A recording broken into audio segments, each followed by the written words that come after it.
Chapter 6 કાર્ય, ઉર્જા અને પાવર. ઉદાહરણ 5.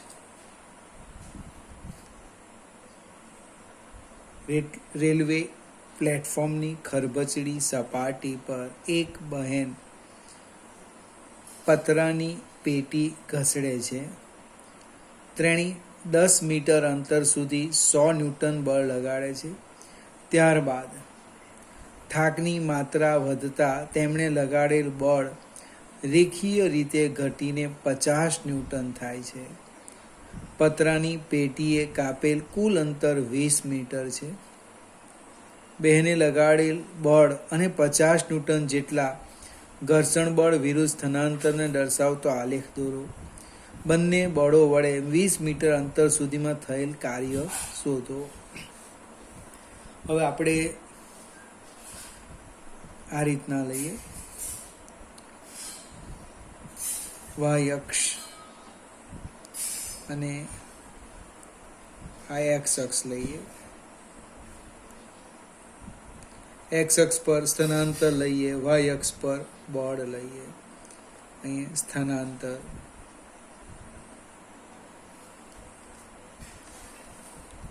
હવે 10 મીટર સુધી એટલે કુલ 20 મીટર અંતર છે, તો આપણે બે સરખા ભાગ પાડી દઈએ. ધારો કે અહીંયા લઈએ અને હું 10 કેમ,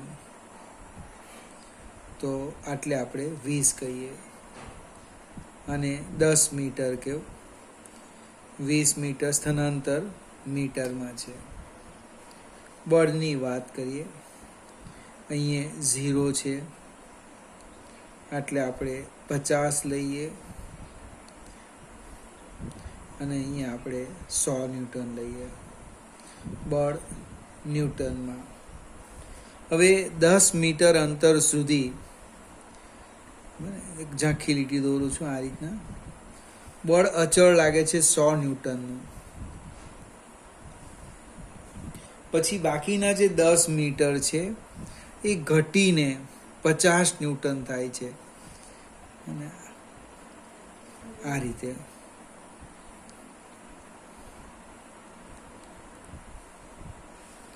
ઘટીને કેટલું થવાનું 50 ન્યૂટન. નામ આપણે આપી દઈએ. O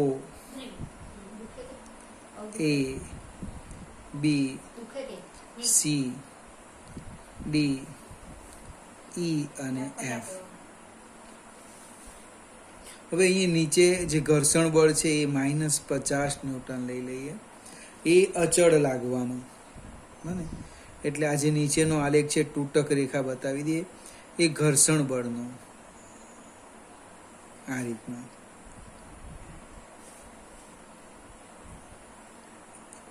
A B C D E F અને G કહી દે. હવે પહેલા આપણે બાહ્ય બળની વાત કરીએ. બાહ્ય બળ વડે થતું કાર્ય. બાહ્ય બળ વડે થતું કાર્ય W બરાબર. હવે કાર્ય એટલે બળ વિરુદ્ધ સ્થાનાંતરના આલેખ વડે ઘેરાયેલા ભાગનું ક્ષેત્રફળ. તો આપણે 3 ભાગ પાડીએ. પહેલો O A B E નું ક્ષેત્રફળ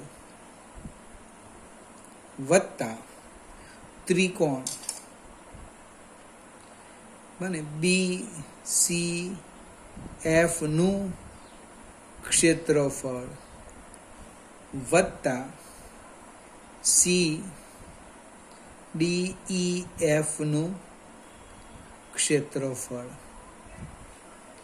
3 ભાગ પાડ્યા. આ એક લંબચોરસ ભાગ, એક ત્રિકોણ ને બીજો એક લંબચોરસ ભાગ.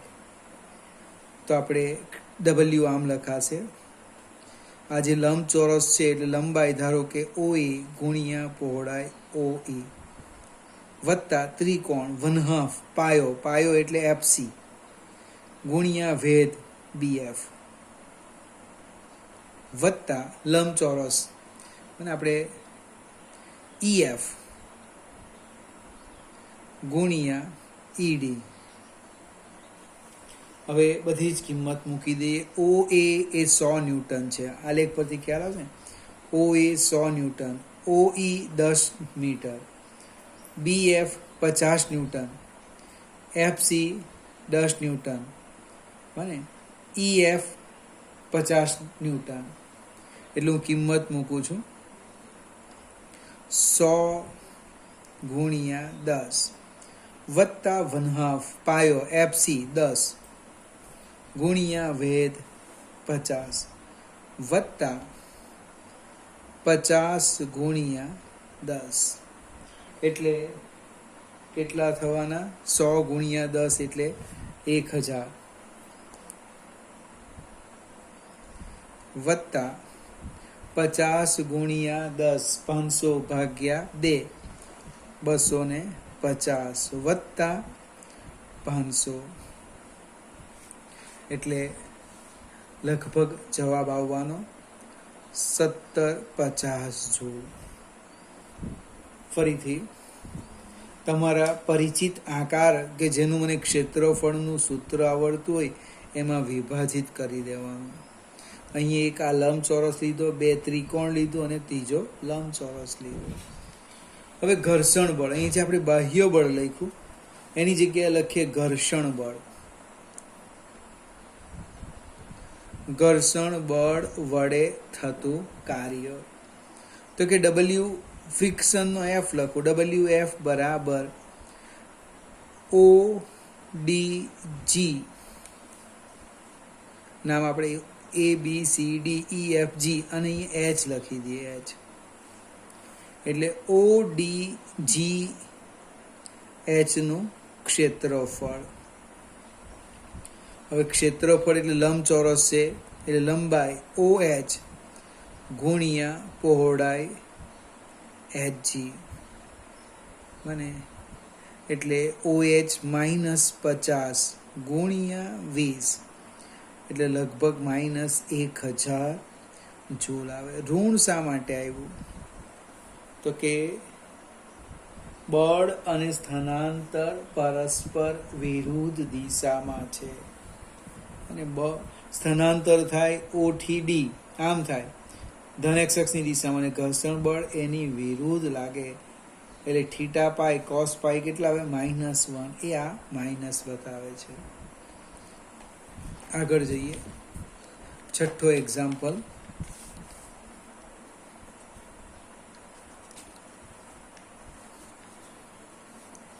સમતલ સપાટી પર 2 મીટર પર સેકન્ડની ઝડપથી ગતિ કરતો 1 કિલોગ્રામ દળનો એક બ્લોક ખરબચડા પટ્ટામાં પ્રવેશે છે, જે x બરાબર 0.1 મીટરથી 2.01 મીટર સુધીનો છે.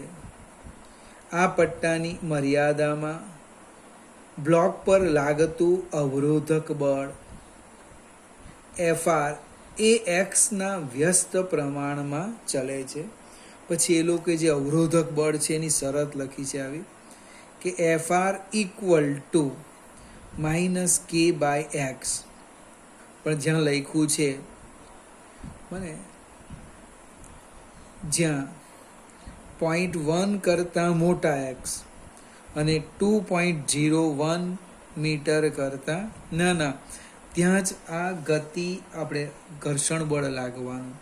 બાકીના કેસમાં શું થવાનું? 0. એટલે x <0.1 હોય તો 0, x greater than 2.01 મીટર હોય તો પણ 0 થશે. આ જે k એ અચળાંક છે 0.5 જૂલ છે. તો પટ્ટાને પસાર કર્યા પછી બ્લોકની અંતિમ ગતિ ઉર્જા અને ઝડપ કેટલી હશે? આપણે કાર્ય ઉર્જાનો પ્રમેય લખીએ. કાર્ય ઉર્જા ડેલ્ટા K બરાબર W. ડેલ્ટા કે એટલે કે અંતિમ ગતિ ઉર્જા ઓછા પ્રારંભિક ગતિ ઉર્જા બને ડબલ્યુ બને ચલ બળ છે એટલે સંકલન એફ ડીએક્સ. ડીએક્સ એટલા માટે લખ્યું કે આપણે જે ગતિ છે એક્સ અક્ષની દિશામાં છે, એટલે કે અંતિમ ગતિ ઉર્જા કેએફ બરાબર કે આઈ પ્લસ એફ, એફ તમને આપ્યા છે, માઇનસ કે બાય એક્સ ઇન્ટુ ડીએક્સ. ક્યાંથી ક્યાં સુધી? તો કે 0.1 થી 2.01 સુધી. સંકલન એટલે સરવાળો. ક્યાંથી કરવાનો? 0.1 થી શરૂ કરી 2.01 સુધી. આપણે સહેજ આગળ જઈએ. કે આઈ એટલે 1/2 એમ વી સ્ક્વેર માઇનસ કે હું બહાર કાઢી લેમ 0.1 થી 2.01 1/x dx. હવે સંકલનનું સૂત્ર આપણે આ નવું છે આપણા માટે. અહીંયા હું નોંધ લખું છું કે એક્સ સંકલન x raise to n dx, તો આપણે એવું લખેલું x raise to n plus 1 divide by n plus 1. આ મેં શીખાયું છે, પણ શરત હતી n is not equal to -1. જો એનની કિંમત -1 હોય તો શું થાય? 1/x dx. તેનું સંકલન થાય ln x n equal to -1. પાછો વિચાર આવે આ ln વળી નવું ક્યાંથી લાવ્યા? ln એટલે લોગ જ છે. તફાવત એ છે 9મા ધોરણમાં લોગ આવતું એ 10ના આધાર પર આવે 10, જ્યારે ln આધાર એનો જે બેઝ છે એ સ્મોલ e છે. એટલે આપણે અહીંયા કિંમત મૂકી દઈએ. અંતિમ ગતિ ઉર્જા kf બરાબર 1/2 એમ, એમ એટલે 1 છે, ગુણ્યા વી 2નો વર્ગ માઇનસ કે 0.5 1/x નું સંકલન થાય ln x. ક્યાંથી ક્યાં? તો કે 0.1 થી 2.01. 2નો વર્ગ 4/2 એટલે અહીંયા 2 આવશે માઇનસ 0.5. હવે આને કેવી રીતે લખવાના? તો જ્યાં x દેખાય ત્યાં ઉપલી સીમા ઓછા x દેખાય ત્યાં નીચલી સીમા, એટલે કે ln 2.01 માઇનસ ln 0.1. લોગનો નિયમ છે, ઓછા એટલે ભાગાકાર થશે, એટલે 2 ઓછા 0.5 ln 2.01 ભાગ્યા 0.1. સાદુરૂપ આપીએ જેટલું શક્ય એટલું. એટલે અંતિમ ગતિ ઉર્જા kf 2 ઓછા 0.5 ln 20.1. ln કેટલા થવાના? 20.1. હવે ધારો કે હું 1ને કાઢી નાખું એટલે સમજાવવા પ્રયત્ન કરું. પહેલું તો મારો ln ને લોગમાં ફેરવવું પડે. મારી પાસે ln ટેબલ નથી, તો ln ને જો લોગમાં ફેરવ્યું તો ln ની જગ્યા લખાય 2.303 લોગ, આમ લખાય. એટલે kf અંતિમ ગતિ ઉર્જા 2 ઓછા 0.5. હવે લોગ ટેબલ તમને આવડે કે નહીં એ મને બહુ ખ્યાલ નથી. અહીંયા લખવું પડશે લોગ 20.1. ધારો કે હું 0.1 ન લખું તો પણ ચાલશે, સોરી ભૂલ થઈ ગઈ. 2 ઓછા 0.5 ગુણ્યા 2.303 લોગ 20.1. એટલે 0.5 ગુણ્યા 2.303 એ થવાના 1.15. 1.15 log 20.1. ધારો કે હું 0.1 ન લેમ, 20 લઈએ તો શું થાય સમજાવો? 2 - 1.15 ઇન્ટુ log દશાંશ ચિહ્ન પછી આ બાજુ બે અંક છે, બેમાંથી એક બાદ કરો એટલે એક આવે, પૂર્ણાંશ 1 અને બેનો આપણે જોઈએ ઝીરોમાં તો 30-10 જેવો આવે, 30-10 અને એકમાં જોઈએ તો જે આવતો હોય તે, હું ધારો કે 30-10 લખું તો 1.15 ગુણ્યા 1.3010, ફરીથી 1.15 ગુણ્યા 1.3010 એટલે 1.5 થશે. 2 - 1.5 એટલે અંતિમ ગતિ ઉર્જા આવી ગઈ 0.5 જૂલ. જો વિદ્યાર્થી મિત્રો log 2 30-10 મેં આશરે લખ્યું, 1 નહીં લીધા, log 2 યાદ રાખ્યા હતા, 30-10 કેટલી કિંમત આપણે વારંવાર ઉપયોગમાં આવે ને એટલે યાદ રહી જાય, કેમેસ્ટ્રીમાં પણ આવ્યા તો. અને log 2 એટલે 0.3010 ગુણ્યા 2.303 કરો, ડાયરેક્ટ લખજો 2.303 ગુણ્યા 0.3010 એટલે 0.693 આવે. એટલે ઘણા મિત્રો શું કરે કે ln2 સીધું જ લખી દે 0.693. આપણે અંતિમ ગતિ ઉર્જા મળી. હવે આપણો તો પ્રશ્ન છે અંતિમ વેગની ઝડપ પણ શોધવાની છે, એટલે કે 1/2 mvf² ઇક્વલ ટુ 0.5 એટલે કે vf² બરાબર 2 ગુણ્યા 0.5 ભાગ્યા m. હવે m તો ભાઈ 1 છે, 2 ગુણ્યા 0.5 એટલે 1 થવાના, એટલે vf કેટલા લખાવાના 1 મીટર પર સેકન્ડ. આ એનો શું આવી ગયો અંતિમ વેગ આવી ગયો, અંતિમ ઝડપ. ફરીથી આપણા માટે દાખલો થોડાક અલગ પ્રકારનો છે. આ જે વિડીયો છે 2 વાર જોજો, એમાં આ સ્ટેપ આપણે અહીંથી તમને ખ્યાલ આવે ડેલ્ટા કે બરાબર W, અંતિમ ઓછા પ્રારંભિક બરાબર f dx, fની કિંમત મૂકી, કે અચળ બહાર કાઢી દો. આપણા માટે આ નવું છે 1/x dx નું મેં શું કીધું ln x. આ માત્ર સમજવા માટે છે, આમાં તમારે પછી નહીં પડવાનું. ln x સાદું રૂપ આપ્યું આપણે આ રીતના, જ્યાં x દેખાય ત્યાં ઉપલી સીમા, ઓછા x દેખાય ત્યાં નીચલી સીમા. સાદું રૂપ આપતા આપતા ક્યાં આવી ગયા અહીંયા સુધી આવી ગયા. હવે ln ટેબલની અંદર લોગમાં ફેરવવા માટે શું કીધું 2.303 વડે ગુણો એટલે લોગ થઈ જાય, એનો આપણે ઉપયોગ કરીને સાદું રૂપ આપ્યું. ફરીથી વિદ્યાર્થી મિત્રો આ વિડીયો 2 વાર જોજો, નોટમાં વ્યવસ્થિત ઉતારજો. આજે હું 2 જ એક્ઝામ્પલ ગણાવું છું.